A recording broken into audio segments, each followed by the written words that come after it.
একদিকে মুস্তাফিজুর রহমান, অন্যদিকে নাহিদ রানা, কেউ কারো থেকে কম যান না। আগের দিন দ্য ফিজের থেকে নাহিদ নিয়েছেন দীক্ষা, পরের দিন সেটাই কি কাজে লাগালেন মাঠে? সে পরের হিসেব। তবে বোলিংয়ে প্রতিপক্ষকে ধসিয়ে দেওয়া, ব্রেক থ্রু এনে দেওয়া সবকিছুই করেছেন নাহিদ। খরুচে ছিলেন, তবুও হয়েছেন ম্যাচ সেরা। কেন? কারণ তিনিই তো ম্যাচের মোড় ঘুরিয়ে দিয়েছেন।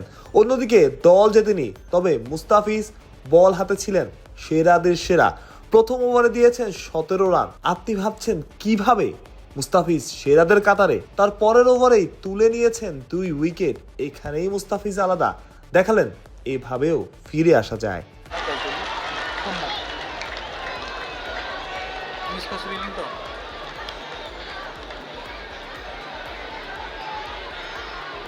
দেড়শোর নিচে অল আউট সৌম্য ধ্রুবদের সাউথ জোন, যেখানে নাহিদের বড় অবদান। 7 ওভারে 47 রান দিয়ে 3 উইকেট, 6-এর ওপর ইকোনমি। তবে 3টা উইকেটই ছিল গুরুত্বপূর্ণ।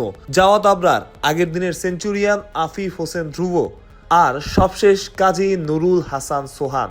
অর্থাৎ প্রতিপক্ষের ব্যাটিং ভিত একদম ভেঙে দিয়েছেন নাহিদ, যার ফলে 6-এর ওপর রান দিয়েও ম্যাচ সেরা এই পেসার।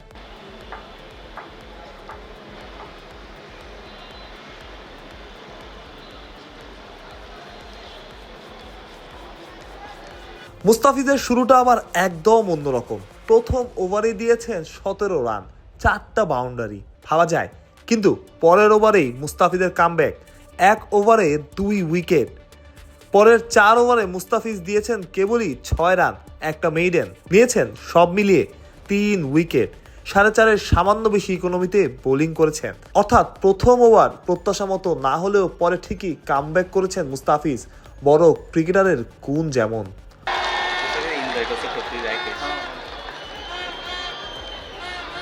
মুস্তাফিজ, নাহিদ দুজনই বাংলাদেশের পেস ইউনিটের ভরসা। একজন প্রতিষ্ঠিত, অন্যজন এখনো শিখছেন।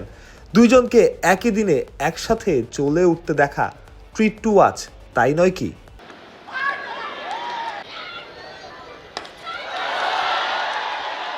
মাহফুজ প্রত্যয়, বিডি ক্রিক টাইম।